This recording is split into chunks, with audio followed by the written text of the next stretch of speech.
அணு உலை ஏதோ தூத்துக்குடியில் இடிந்த கரையில் இருக்குன்னு நினைக்கிறீங்க. அணு உலை வெடிச்சா மொத்த நாடும் முடிஞ்சது, மொத்த நாடும் முடிஞ்சது. எங்க மீத்தேன்னு தஞ்சாவூர்ல எடுக்கிறாங்க, அதனால என்ன? நெய்வேலியில் பழுப்புணர்வு எடுக்கிறான், அதனால என்ன? சிறுக சிறுக நிலத்தையும் வளத்தையும் இழந்து இழந்து இழந்து தமிழின மக்கள் குறுகி கொண்டிருக்கோங்கிறது நீங்க புரிஞ்சுக்கணும். எல்லா நட்சத்திரத்தையும் நமக்குள்ள கொண்டு வந்தது இந்த காங்கிரஸ் பிஜேபி தான். அதை அனுமதித்தது இந்த திமுக அதிமுக தான்.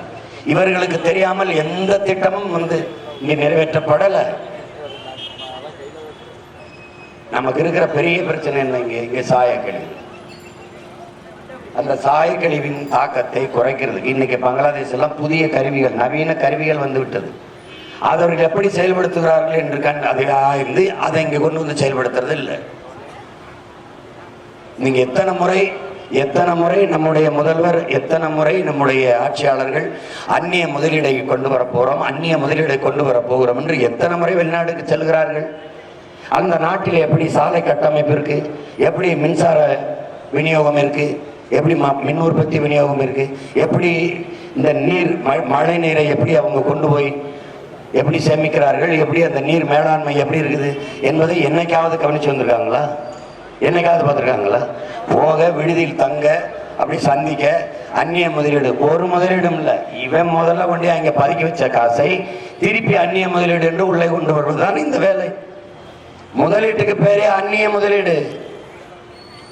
அன்னைக்கு வெள்ளக்காரனுக்கு ஒரு நாட்டுக்கு அடிமையா இருந்த நாடு இன்னைக்கு உலகத்தில் எல்லா நாட்டுக்கும் அடிமையாக துடிப்பதை வளர்ச்சி என்று சொல்லுது. கப்பல்ல வர்த்தகம் செய்ய வந்தவனை விரட்டி அடித்து விட்டு வானூர்தியிலே பிளைட்டில் வர்த்தகம் செய்கிற வரவனை வா வா என்று சிறப்பு கம்பளம் விரித்து வரவேற்பதை வளர்ச்சி என்று கட்டமைக்கிறார்கள். அறிவார்ந்த தமிழ் சமூக மக்கள், என்னிலும் இலையின் தம்பி தங்கையில் சிந்தியுங்கள். எங்கே போய்கொண்டிருக்கிறது நாடு? உலகத்தின் குப்பை தொட்டியாக இந்தியா, இந்தியாவின் குப்பை தொட்டியாக தமிழ்நாடு, தமிழ்நாட்டின் குப்பை தொட்டியாக கடலூர் இருக்குது. இது ஒரு குப்பை தொட்டி. நீங்க போய் பயணம் செஞ்சு பாருங்க. மலை உயரத்திற்கு பிளாஸ்டிக் பாலித்தீன் குப்பை இருக்கும். எங்கே போகுது நாடு? எங்க போகுது?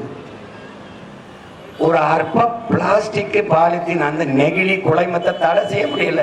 மாற்று பயன்பாட்டுக்கு வா என்று சொல்ல முடியல. ஏன் சொல்ல முடியல? அந்த பிளாஸ்டிக் பாலித்தீனை உற்பத்தி செய்யற முதலாளிகிட்ட இருந்து எனக்கு வர்ற கமிஷன் போயிடும், அதனால செய்ய முடியல. அதனாலதான் இவர்களை நாம கமிஷன் பாய்ஸ், புரோக்கர் என்று சொல்வதற்கு காரணம் தான்.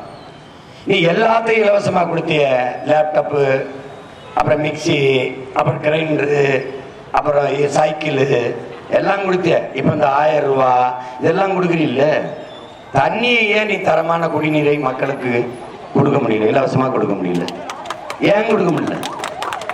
தண்ணீரை இலவசமாக தரமா என் மக்களுக்கு கொடுத்துட்டா தண்ணீரை விற்கிற முதலாளி வியாபாரம் படுத்துக்கிறோம். அவன் வியாபாரம் பாதிச்சா உனக்கு அவன்கிட்ட இருக்கிறது வர்ற கமிஷன் எனக்கு நின்றும். அதனாலதான் இவன் கமிஷன் புரோக்கருங்கிறது. நம்ம ஊர்ல கோபம் வந்தாச்சுப்பான், அவன் ஒரு மனுஷனாடா, தவிச்ச வாய்க்கு தண்ணி தர மாட்டான்னு. சொந்த நாட்டு மக்களுக்கு குடிக்க தண்ணி தர முடியல. இது என்ன அரசு, என்ன நாடு? என்னைக்காவது எவ்வளவு வறட்சி வரட்டும், டாஸ்மார்க்ல சரக்கு தயாரிக்க தண்ணி இல்லைன்னு எவனா சொல்லியிருக்கான்னா அந்த தண்ணி மட்டும் தடையில்லாமல் கிடைக்குது. எப்படி எப்படி